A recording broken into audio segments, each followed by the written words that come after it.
আলমারি থেকে জামা কাপড় নামিয়ে এখন স্যুটকেস গোছাতে বসেছে। সে কি রে, কেন? কাল নাকি ভোর ভোর বেড়াতে হবে, বাবার সঙ্গে সাউথ ইন্ডিয়া বেড়াতে যাচ্ছে। কি সর্বনাশ, হঠাৎ বাবা! জানি না, বুঝতে পারছি না। আজ ঘুমের ওষুধ পড়েনি? হ্যাঁ, দেয়া হয়েছিল। ইনফ্যাক্ট আমি যখন 10:30টায় ফিরলাম তখন তো শুয়ে পড়েছে। তারপর এই খানিকক্ষণ আগে হঠাৎ জেগে উঠে আলো টালো জ্বালিয়ে পুলু একটুক্ষণ থেমে থেকে বলল, কি করি বল দেখি, মাকে তো আর শোয়ানোও যাচ্ছে না, কেমন যেন একটা ট্রান্সে চলে গেছে রে। চিন্তায় পড়ে গেলাম, কি চলছে মার মধ্যে কে জানে। তবে মা যা জিদ্দিটাই, তাকে বাগিয়ে আনা সোজা কাজ নয়। পুলু তো পারবেই না, একটুতেই যা ঘাবড়ে যায়। এরপর মা যদি সুটকেস হাতে হাঁটা লাগায়, পুলু হয়তো অজ্ঞানী হয়ে যাবে। আর নীলুর বউ, তার তো মাকে কবজা করার ক্ষমতাই নেই। 10 বছর আগে অ্যাক্সিডেন্টে মারা গেছে নীলু। তারপর থেকে শাশুড়ি বউয়ের সম্পর্কটা কেমন ঘাঁটা ঘাঁটা। আকর্ষণ বিকর্ষণ দুটো পাল্লাই সমান সমান। শিপ্রার কথা মা থোড়াই শুনবে। একমাত্র তুলতুলি যদি বুঝিয়ে সুঝিয়ে ঠাকুমাকে ঠান্ডা করতে পারে। আমি চলে যাব, কিন্তু এত রাতে শালকিয়া থেকে টালিগঞ্জটা কি মুখের কথা? ট্যাক্সি মিলবে কি? না, 7-5 ভেবে লাভ নেই। গলা ঝেড়ে বললাম, ডক্টর সেনগুপ্তকে একবার ফোন কর না। এখন রাত 2টোয়? আহা, এমার্জেন্সি কেস তো। জিজ্ঞেস কর কোনো ওষুধ টষুধ আছে কি না, যাতে চট করে ঘুম পাড়িয়ে দেওয়া যায়। সেটুকু হলেই তো আপাতত। টেলিফোন রেখে ভার মুখে বসে আছি। মৈনাকও জেগে গেছে। সব শুনে সেও বেশ ভাবিত। টিউবলাইটটা জেলে ফস করে একটা সিগারেট ধরালো। খানিকক্ষণ ধোয়া দিল বুদ্ধির গোড়ায়। তারপর ভুরু কুচকে রায়, সেনিলিটি। পুরোপুরি মানতে পারলাম না। মার যে খানিক ভীমরতি ধরেছে এ তো আমরা সকলেই জানি। বেশি বকবক করে, এক কথা বারবার বলে, বহু সময়ই খেয়ে ভুলে যায়। চোখে না দেখুক, কানে না শুনুক, দিনে অন্তত বাচ্চারেক টিভির খবরের সামনে বসা চাই। তুলতুলির সঙ্গে রোজ এই নিয়ে লাগছে। সে বেচারা হয়তো নাচা গানা দেখছে, মা খটাস চ্যানেল ঘুরিয়ে টিভির ডগায় চোখ লাগিয়ে বসে গেল। বাচ্চাদের মতো আইসক্রিম, চিপস আর কোল্ড ড্রিঙ্কসের দিকে ঝোঁক হয়েছে খুব। লজেন্স চকোলেট পেলে তো মহা আহ্লাদিত, বাঁধানো দাঁতে কচর কচর চিবোচ্ছে। কিন্তু আজকের কীর্তিটাকে কি একই পংক্তিতে ফেলা যায়? বাবা চলে গেছে আজ 18 বছর। বাবার প্রসঙ্গ মা আজকাল তোলেও না বড় একটা। অথচ হঠাৎ মধ্যরাতে সেই বাবার সঙ্গে বেড়াতে যাওয়ার সাধ জাগলো কেন? রিটায়ার করার পর মাকে নিয়ে দক্ষিণ ভারত ঘুরতে গিয়েছিল বাবা। সেই স্মৃতি কি স্বপ্নে এসে নাড়িয়ে দিল মাকে? ঘুমের ঘড়ি হয়তো করছে ওসব কাণ্ড, কিন্তু সেই ঘড়ি বা কাটে না কেন? হলোটা কি? তাই যাই হোক, রাতে অবশ্য অশান্তি আর বাড়ল না। ঘণ্টাখানেকের মধ্যে ফের পুলুর ফোন। ডাক্তারবাবু ওষুধ দিয়েছেন, বেরিয়ে কিনেও এনেছে পুলু। কয়েক ফোঁটা খাইয়ে দিতে শুয়েও পড়েছে মা। সকালে খবর নিলাম, মা তখনও আচ্ছন্দের মতো ঘুমাচ্ছে। দুপুরে খাওয়া দাওয়া সেরে রওনা দিলাম টালিগঞ্জ। গিয়ে দেখি মা তখন বাইরের ঘরের সোফায়, চোখ ঈশ্বর ঢুলু ঢুলু। পাশে গিয়ে বসেছি। মাকে আর এক পোস্ত নিরীক্ষণ করে বললাম, বাহ, ম্যাডাম তো ফিট। মা যেন কথাটা ঠিক বুঝলো না, হাসি হাসি মুখে তাকালো শুধু। চোখ টিপে বললাম, জব্বর একটা খেল দেখালে বটে। এবারও কোনো প্রতিক্রিয়া নেই। উল্টে বলল, ফোন করে এলি না তো আজ? স্বর বেশ নিস্তেজ। শিপ্রাকে জিজ্ঞেস করলাম, কখন ঘুম থেকে উঠেছে? এই তো 12টা 12:30টায়। স্নান করেছে? করতে চাইলেন না, খাওয়ার আগে মাথাটা ধুইয়ে দিয়েছি। শিপ্রা গলা নামালো, জানো তো, কালকের কথা মা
শেষে তার কথা মতো হাজারো বার শোনানো গল্পে নতুন করে ডুবে যাচ্ছে মা।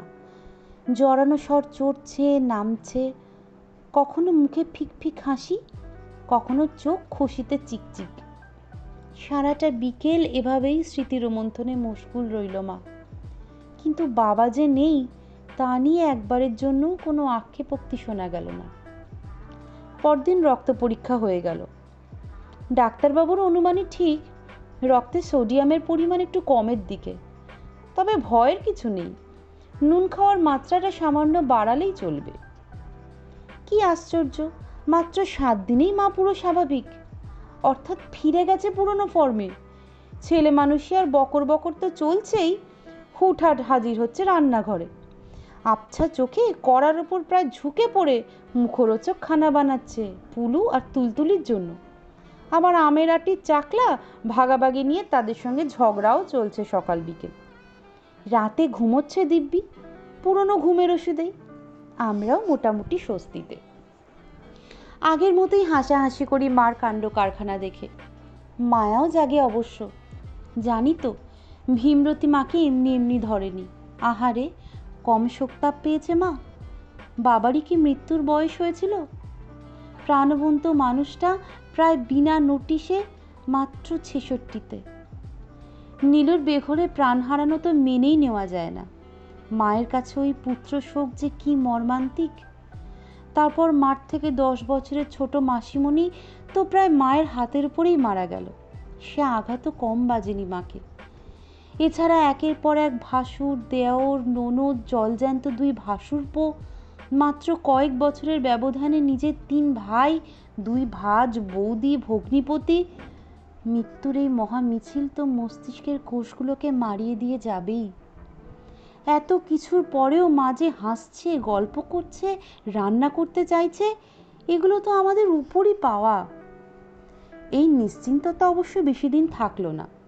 মাস দেড়েকও যায়নি, হঠাৎ এক রোববার দুপুরে তুলতুলির ফোন। ও পিসি, এক্ষুনি চলে এসো। কেন রে?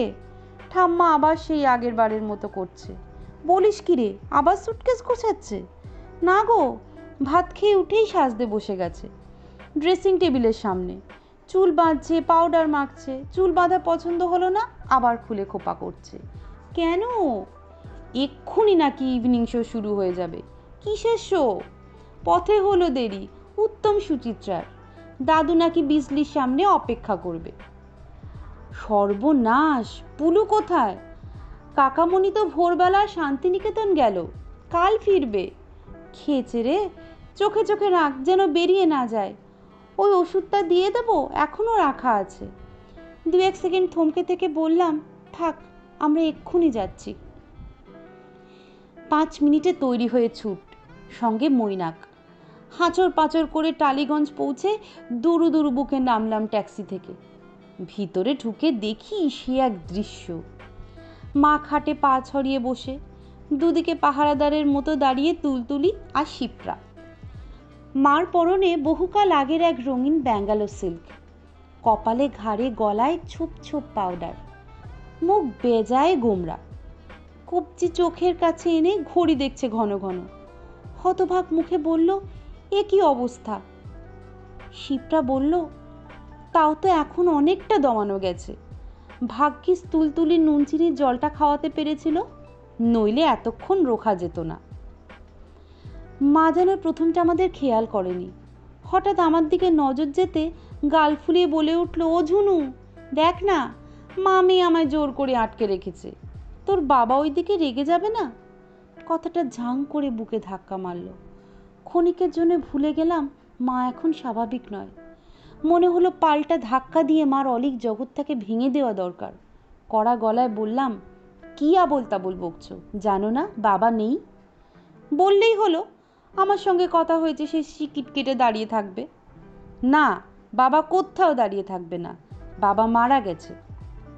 অবাক কাণ্ড, রুড়ো কথাটা শুনেও মার মুখে কোনো ভাঙচুর হলো না। একটুক্ষণ স্থির চোখে তাকিয়ে রইল, তারপর ঠোঁটে এক অনাবিল হাসি।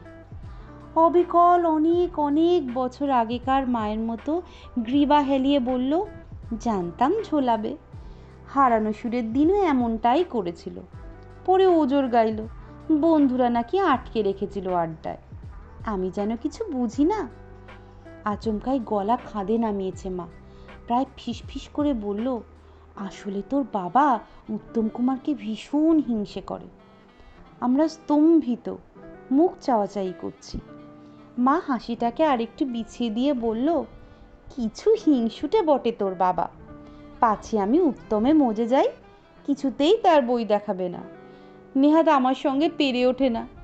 আমার বাপুর সাফ কথা, তুমি সুচিত্রাকে প্যাট প্যাট করে গিলতে পারো, আমার উত্তমকে পছন্দ হলেই দোষ। মৈনাক ভুরু কুচকে শুনছিল, কানের কাছে মুখ এনে বলল, ডাক্তারবাবুকে ফোন করব? অস্থির অস্থির লাগছিল আমার। ঝেঁঝে উঠে বললাম, জিজ্ঞাসার কি আছে, শিপ্রার কাছ থেকে নাম্বারটা নাও, মোবাইলে ট্রাই করো। মৈনাক শিপ্রা চলে গেল পাশের ঘরে। মা কিন্তু থেমে নেই, আপন মনে বলে চলেছে, শুধু উত্তম কুমারই বা বলি কেন, কোনো পুরুষ মানুষের সঙ্গে আমি হেসে দুটো কথা বললেই তো তার জ্বলুনি। রমেশ বাবুর সঙ্গে কি ব্যবহারটা করে বল? বেচারার বউ মরে গেছে, মাঝে মাঝে আমার হাতের মোচাটা লাউটা খেতে আসে, তাতেও বাবুর কি রাগ। বলতে বলতে মিটিমিটি হাসছে। সেদিন কি কাণ্ডটাই না করলো, লজ্জায় মরে যাই।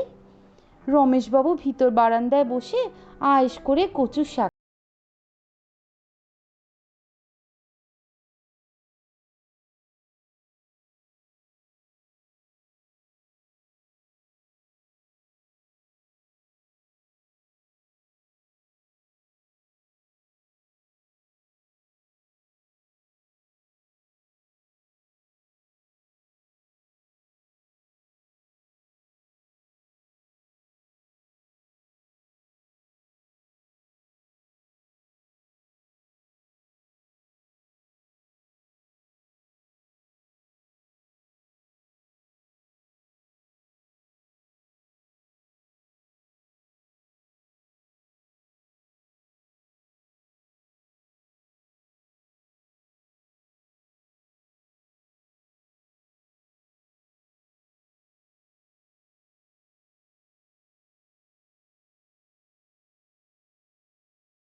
কাজ হয় না বড় একটা। পাপু বারবার বলছে, দিম্মাকে নিয়ে এবার পুজোয় দিল্লি চলে এসো মা, গাড়িতে আগ্রা বৃন্দাবন মথুরা ঘুরিয়ে দেব। প্রিয় নাতির এমন সাদর আমন্ত্রণেও দিদিমা যেন উৎসাহী নয়, হাঁ কিছুই বলে না। আমাদেরও সংশয় জাগছে, মা যেমন জবুথবু হয়ে পড়ছে, আর কি কোথাও নড়ানো যাবে? এমনই এক সময় একদিন সন্ধে পুলুর আর্তস্বর উড়ে এলো, মা তো আবার খেল দেখানো স্টার্ট করেছে রে দিদি। একা বসে টিভি দেখছিলাম, সিরিয়াল মাথায় উঠল। ত্রস্ত সুরে বললাম, কি হলো এবার? বর এসে গেছে, এদিকে কনের সাজ এখনো হলো না। কার বর? কে কনে? সম্ভবত মা স্বয়ং, বাবা বিয়ে করতে এসেছে। যা, হ্যাঁ রে, বাইরে নাকি খুব বৃষ্টি, বরযাত্রীরা ভিজে গেছে, তাদের শুকনো জামা কাপড় দেওয়া হলো কিনা জানতে চাইছে। আরো শুনবি, বলছে মেজদাকে যেন খবরদার পিড়ি ধরতে দিস না, রোগা মানুষ। শুনতে শুনতে আচমকাই মস্তিষ্কে ইলেকট্রিক শক। আজ বাবা মার বিয়ের দিন না, 21শে জুলাই। কিছু মনে রাখতে পারে না মা, অথচ এই দিনটা স্মরণে রয়েছে। এবং পিছোতে পিছোতে চলে গেছে সেই গোড়ায়? পুলু করুণ গলায় বলল, আমায় তো প্রশ্নে জেরবার করে দিচ্ছে রে। পেঁয়াজ রঙা বেনারসিটা কোথায় জানতে চাইছে, কোথায় রতন চুর রেখেছি, বিছে হার টিকলি, আরও কী সব যেন। দেরি করছিস কেন? ডাক্তারবাবুর সঙ্গে কন্ট্যাক্ট কর। ফোনে কথা হয়েছে, উনি বলছেন ফ্লুইড লসের এফেক্ট।